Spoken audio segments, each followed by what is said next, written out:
सो माहिरा खान ने जो है वो अपनी स्टोरी को शेयर किया कि कैसे वो डिप्रेशन का शिकार हुई और कैसे उनको मैनिक डिप्रेशन था। मे बी उनको जो है वो बाइपोलर के सिम्टम्स जो थे वो पूरा क्राइटेरिया फुलफ़िल नहीं हो रहा था, तो the doctor has diagnosed her with manic depression.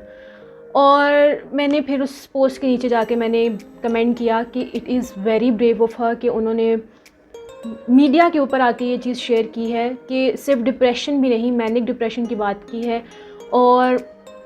पूरा डिस्कस किया है कि वो क्या सीरीज़ ऑफ इवेंट्स थे जिन्होंने इस चीज़ को ट्रिगर किया और उन्होंने कैसे इस चीज़ से सफ़र किया और कैसे वो इस चीज़ से अभी तक जो है वो डील कर रही हैं और अब वो उसको मैनेज कर रही हैं। तो उन्होंने काफ़ी मतलब एक मीडिया के ऊपर आके बात करना, जब आप एक इतनी बड़ी स्टार हैं, पर्सनैलिटी हैं, तो it's very very very difficult. हम लोग जो डिफ़िकल्ट सोचते हैं उससे ज़्यादा डिफ़िकल्ट है ये चीज़,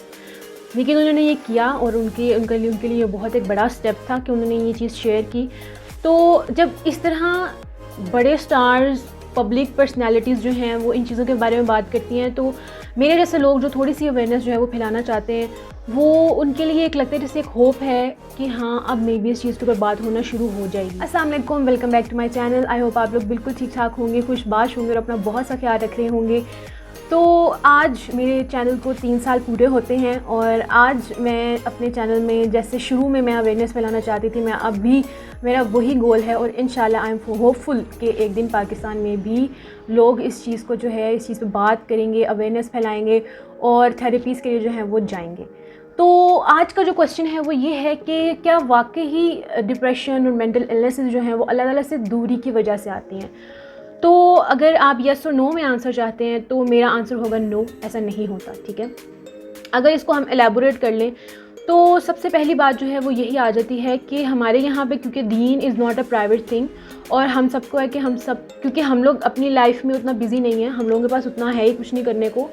और हम लोगों ने कभी अपने आप को समझने की हमने कोशिश नहीं किया कि अगर हम ये कर रहे हैं तो क्यों कर रहे हैं, अगर हम ऐसे हैं तो क्यों हैं। तो हम दूसरे लोगों को जो है ना बताना बहुत फ़र्ज समझते हैं कि असल में आपको इसी वजह से लोग जो है वो थेरेपी में नहीं जाते क्योंकि लोग क्या कहेंगे, लोग उनको बातें करते हैं कि भैया आप अल्लाह से करीब नहीं हैं या आपको और जो है वो कोई इशू है और आपको साइकोलॉजिकल इशू नहीं हो सकता, और अगर आपको साइकोलॉजिकल इशू है तो आप पागल हो गए हैं और आप पागलों के डॉक्टर के पास जा रहे हैं और आप पागल खाने जाएंगे। सबसे पहली बात ये आ जाती है कि जब हम डिप्रेशन के बारे में बात करते हैं तो आपने मेरी जितनी भी वीडियोज़ पीछे देखी होंगी डिप्रेशन के बारे में, उसके कॉजेज़ के बारे में, उसकी टाइप्स के बारे में, मैंने हमेशा आपको उसके कॉजेज़ में बताया कि डिप्रेशन और मेंटल इलनेस फॉर से कि आप कभी भी बहुत पिन पॉइंट करके नहीं बता सकते कि किस चीज़ की वजह से, किस फैक्टर की वजह से आपको जो है ना ये मेंटल इलनेस हुई है। डिप्रेशन के आप देखते हैं कि मुझे जब डिप्रेशन हुआ तो वो जेनेटिक रीजंस की वजह से हुआ था और ऐसा सर्कमस्टांस हो गया, मतलब इन्वायरमेंट में भी मुझे वो चीज़ मिल गई। तो डिप्रेशन का जेनेटिक कॉज भी होता है, डिप्रेशन का इन्वायरमेंटल कॉज भी होता है, फिज़िकल कॉज भी होता है और केमिकल कॉज भी होता है। ठीक है, डिप्रेशन का के बहुत से कॉजेज़ हो सकते हैं। आप बीमार हैं तो आप उसकी वजह से डिप्रेशन में जा सकते हैं, आप डिप्रेशन में हैं तो आप उसकी वजह से बीमार हो सकते हैं। आपकी बॉडी में डोपामिन और सेरोटोनिन, ये 2 केमिकल आप समझ लें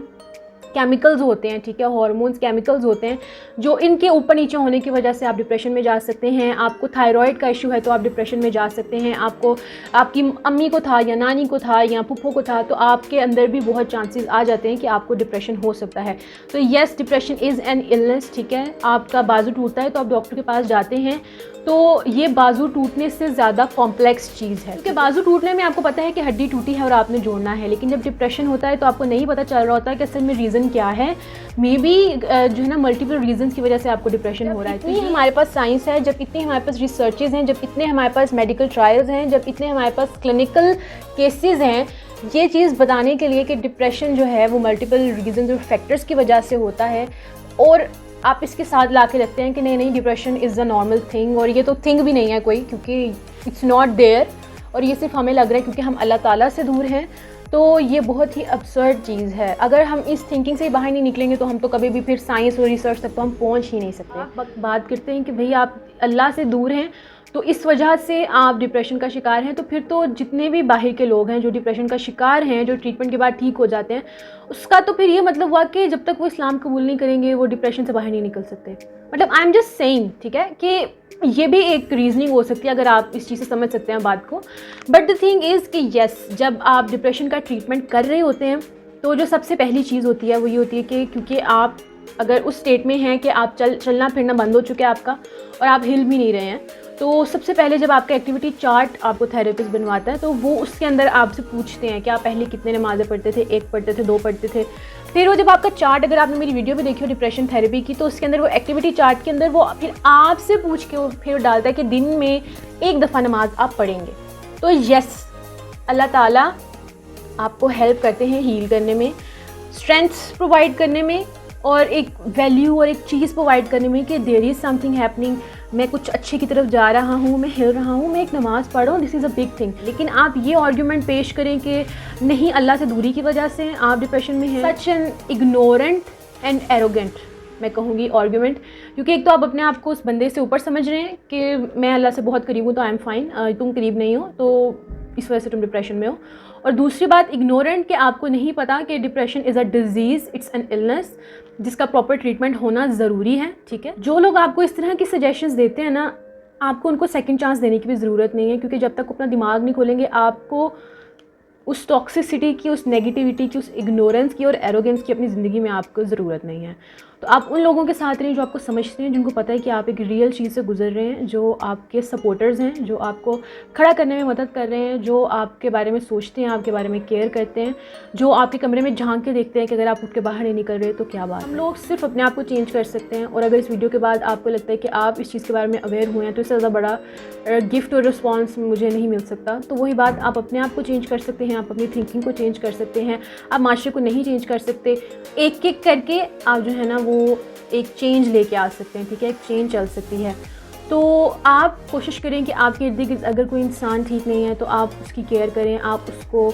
ना कहें कि आप अल्लाह से दूरी की वजह से इस तरह हैं, या आप तो अपनी ही वजह से ऐसी हालत को पहुँचे हैं, या जो भी इनसेंसिटिव कमेंट है आप ना करें। प्लीज़ एम्पैथी शो करें, क्योंकि वो बंदा एक मुश्किल से गुजर रहा है, शायद उसको भी पता होगा कि क्यों वो गुजर रहा है, शायद उसको भी पता होगा कि शायद वो कुछ चीज़ें बेहतर कर लेता है, या वो अपने आप को ब्लेम कर रहा होगा, लेकिन आपको उसको ब्लेम करने की ज़रूरत नहीं है, आपके साथ की उसको ज़रूरत है, क्योंकि रिश्ते इसीलिए होते हैं, फैमिलीज़ इसीलिए होती हैं, और फ्रेंड्स भी इसीलिए होते हैं। तो इंशाल्लाह हम मिलेंगे नेक्स्ट वीडियो में ऐसे ही टॉपिक के साथ, और इस होप के साथ कि लोग जो हैं वो इस चीज़ को अप्रिशिएट कर सकें और इस चीज़ को एक्नॉलेज कर सकें कि mental illness is a thing, और जो लोग साइकोलॉजिस्ट बन रहे हैं और वो लोग कितना एक बड़ा काम कर रहे हैं, इस चीज़ को अप्रिशिएट किया जा सके। अपना बहुत सा ख्याल रखिएगा। अल्लाह हाफ़िज़।